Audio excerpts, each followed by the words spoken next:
great shift. This extended duration of suffering was directly prophesied to Abraham. His descendants would be enslaved, they would be oppressed.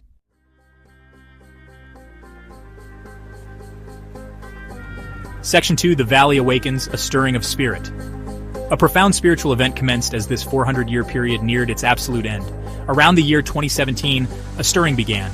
This was the prophesied awakening of Ezekiel's field of dead, dried bones. This was not a literal rising from graves of earth. It was a spiritual resurrection, a regathering of identity and purpose among the chosen people. Those who had been scattered, whose hope had seemed lost like dry bones in a desolate valley, began to hear a divine call. A new breath, a new spirit was entering them, preparing them for what was to come. This awakening was a clear and undeniable sign. It signaled that the time of their desolation was drawing to a close.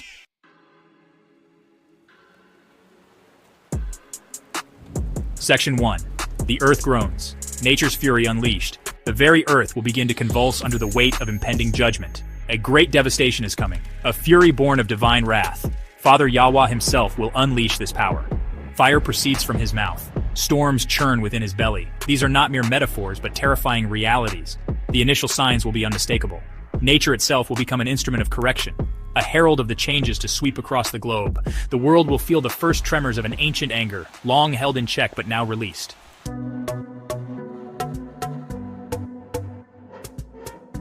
Section 2. The Crumbling Order, Famine, Sickness, and Societal Collapse. As the fields fail and harvests cease, a grim specter will rise. Famine will begin to stalk the lands. This is the inevitable outcome of agricultural ruin. The storehouses will empty, the supply chains will break. Widespread hunger will grip cities and countryside alike. Children will cry for bread that is not there. The strong will grow weak. The abundance that once characterized nations like Babylon the Great will vanish. A desperate search for sustenance will consume daily life for millions.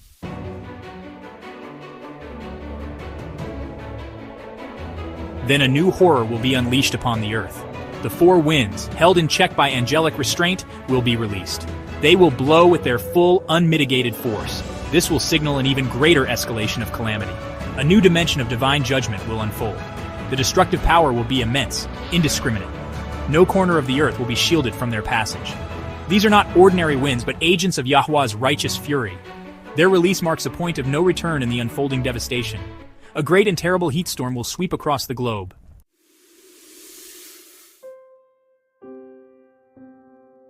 The world, already reeling from famine and plague, now hears new sounds. The distant, ominous drumming of war grows louder with each passing day. Nations, consumed by fear and desperation, eye each other with suspicion. Old grievances fester, ready to ignite like dry tinder. The fragile peace shatters into irreparable pieces. The path to global conflict is paved by widespread chaos. Humanity stands on the brink of catastrophic conflict. The air crackles with the tension of impending battle. This is the final descent into organized violence. This war carries a profound divine context, a terrible reckoning. Vengeance for Yasher-El, his chosen people, is woven into this conflict. The accumulated wickedness of the nations has reached its zenith. It has polluted the earth, crying out for cleansing. The anguished cries of the innocent demand justice. Father Yahweh's patience has reached its limit. The coming battles will serve as a fiery, purifying crucible. The wicked will face the consequences of their cruelty. From the east, a formidable threat emerges. It targets America, identified as the Great Harlot. Iran and Lebanon, fueled by ancient animosities, will launch their assault. Their forces will advance with chilling determination. They aim to strike at the heart of symbolic Babylon. Fear will grip the entire land. As invaders make their presence known, the Great Eagle's invincibility will be challenged. Its shores will witness the arrival of hostile armies. Iran and Lebanon will not be the sole instigators. Other nations will join the fray seeking spoils. They will infiltrate America from various directions, advancing like predatory wolves, sensing a wounded beast. These incursions will stretch the Great Eagle's defenses thin. Its resources will be overwhelmed by relentless attacks. The land of plenty will become a desperate battleground. It becomes a chaotic battleground for competing powers.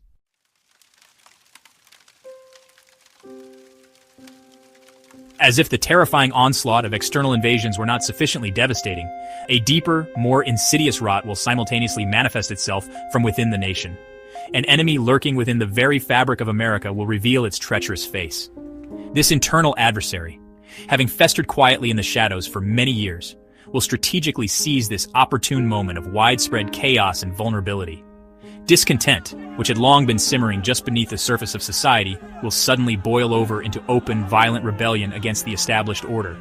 Secret factions, perhaps embedded within its own trusted institutions and military, will rise up in defiance, seeking to overthrow the existing governmental structures. The nation, already battered and reeling from without, will begin to tear itself apart. This dangerous internal conflict will then escalate with alarming and uncontrollable rapidity. It will transform into a full-blown, organized military insurgency against the state. Armed elements, possibly comprising disillusioned factions of its own formidable armed forces, will shockingly turn their weapons and their training against their former leaders. The presidents and all those who symbolize governmental authority and national stability will find themselves as primary targets of this violent and determined uprising. The established chain of command, once sacrosanct, will completely shatter into disarray. Loyalty will become a forgotten, archaic word as brothers